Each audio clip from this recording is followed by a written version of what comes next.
ഇന്ന് ഉണ്ണികൾക്ക് ഇഷ്ടമുള്ള ഒരു വിഭവമാണ് പരിചയപ്പെടുത്തുന്നത്. അതിനായിട്ട് ഞാൻ 2 കോഴിമുട്ട വേവാനിട്ടിട്ടുണ്ട്. 10 മിനിറ്റാണ് ഇത് വേവാനെടുക്കുന്ന സമയം. ഇത് വെന്ത് വരട്ടെ. ഇതിൻ്റെ തോല് എളുപ്പത്തിൽ കിട്ടാൻ വേണ്ടി ഒരു നുള്ളു ഉപ്പ് അതിൽ നമുക്ക് വെള്ളത്തിൽ ചേർത്ത് കൊടുക്കാം. 2 വലിയ തക്കാളിയും കുറച്ച് ചെറിയുള്ളിയുമാണ് ഞാൻ എടുത്തിട്ടുള്ളത്. തക്കാളി നമുക്ക് കഴുകി നുറുക്കിയെടുക്കാം. ചെറിയുള്ളി തോല് കളഞ്ഞ് വട്ടത്തിൽ അരിഞ്ഞെടുക്കാം. തക്കാളി ഇങ്ങനെയാണ് അരിഞ്ഞെടുത്തിട്ടുള്ളത്, ചെറുതാക്കി. ഉള്ളിയും വട്ടത്തിൽ ഇതുപോലെ ചെറുതാക്കി എടുത്തിട്ടുണ്ട്. കോഴിമുട്ട പുഴുങ്ങി തോല് കളഞ്ഞ് വെച്ചിട്ടുണ്ട്. ഇനി നമുക്കൊരു പാൻ അടുപ്പത്ത് വയ്ക്കാം. അതിലേക്ക് ഒരു 3 ടീസ്പൂൺ വെളിച്ചെണ്ണയാണ് ഒഴിച്ചു കൊടുക്കുന്നത്.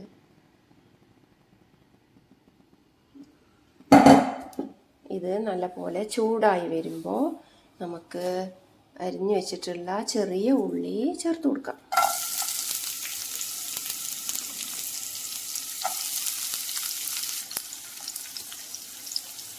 ഉള്ളി ഇങ്ങനെ മൊരിഞ്ഞു വരികയാണ്.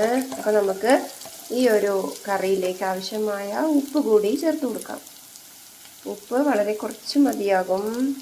കോഴിമുട്ടയിൽ അത്ര ഉപ്പൊന്നും പിടിക്കില്ല. ഉള്ളിയിലേക്കും തക്കാളിയിലേക്കും ആവശ്യമുള്ള ഉപ്പ് മാത്രം ചേർത്ത് കൊടുത്താൽ മതിയാകും. ഇനി ഇത് നല്ലപോലെ ഇളക്കി ഒന്നും കൂടി ഒരു കളർ ചേഞ്ച് വരട്ടെ. ഉള്ളി ഇപ്പം മൊരിഞ്ഞ് വന്നിട്ടുണ്ട്. അതിലേക്ക് നമുക്ക് ഈ തക്കാളി കൂടി ചേർത്ത് കൊടുക്കാം.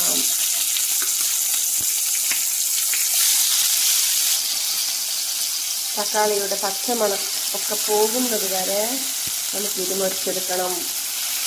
വെറുതെ ഇളക്കി കൊടുത്താൽ മാത്രം പോരാ, നല്ല പോലെ തക്കാളി മൊരിഞ്ഞ് വരണം. അതുവരെ നമുക്കിത് ഇങ്ങനെ ഇളക്കി കൊടുത്തുകൊണ്ടേയിരിക്കണം. ഇതിന് നല്ല ക്ഷമ വേണം. ഇപ്പം ദാ നല്ല പോലെ മൊരിഞ്ഞ് വന്നിട്ടുണ്ട്. ഒരു 5 മിനിറ്റോളം ഇളക്കിയാൽ മാത്രമേ ഇങ്ങനെ ഒരു മൊരിഞ്ഞ ഒരു അവസ്ഥയിലേക്ക് വരികയുള്ളൂ. അപ്പം നല്ലൊരു കളർ വന്നിട്ടുണ്ട് തക്കാളിക്ക്.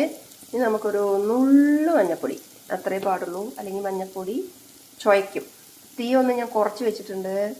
അതിന് ശേഷം 1/2 ടീസ്പൂൺ മുളക് പൊടിയാണ് ഇട്ട് കൊടുക്കുന്നത്. കുട്ടികൾക്ക് ഒരുപാട് എരിവ് പറ്റില്ല. അപ്പോൾ 1/2 ടീസ്പൂൺ മുളക് പൊടി തീ കുറച്ച ശേഷം ഇങ്ങനെ ഇളക്കി കൊടുക്കുക. കരിയാൻ പാടില്ല. നല്ലൊരു പരുവായി വന്നിട്ടുണ്ട്. ഇനി ഇതിലേക്ക് നമ്മുടെ കോഴിമുട്ടേനെ വെച്ച് കൊടുക്കുകയാണ്. കോഴിമുട്ടയും ഈ ഒരു തക്കാളിയും കൂടി നമുക്ക് നല്ലപോലെ എല്ലാ ഭാഗത്തും മുട്ടയുടെ ഈ തക്കാളി പെരളും വിധം ഇളക്കി മറിക്കാം.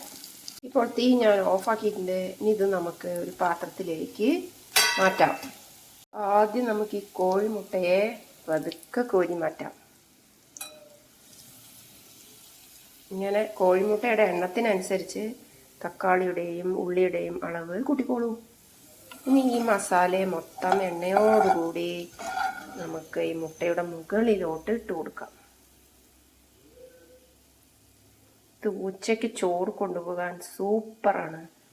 വാഴയില വാട്ടി പൊതിഞ്ഞ് കുട്ടികളുടെ ലഞ്ച് ബോക്സിൽ വെച്ച് കൊടുക്കാം. കരിയാൻ പാടില്ല. ഈ ഒരു ചുവന്ന കളറിൽ വേണം ഇത് ചെയ്തെടുക്കാൻ. ഇതിപ്പം തന്നെ കഴിക്കരുത്. ചൂടാറിയ ശേഷം മാത്രമേ കഴിക്കാൻ പാടുള്ളൂ. അപ്പോഴേക്കും ആ കോഴിമുട്ടയിലേക്ക് ഇതിൻ്റെ ഉപ്പും ഈ ഒരു മസാലയുടെ ടേസ്റ്റും ഒക്കെ ചേർന്നുകൊള്ളും. ട്രൈ ചെയ്യൂ. ഇഷ്ടപ്പെട്ടാൽ ലൈക്ക് ചെയ്യൂ, ഷെയർ ചെയ്യൂ, കമൻറ്റ് ചെയ്യൂ, സബ്സ്ക്രൈബ് ചെയ്യൂ ചാനൽ.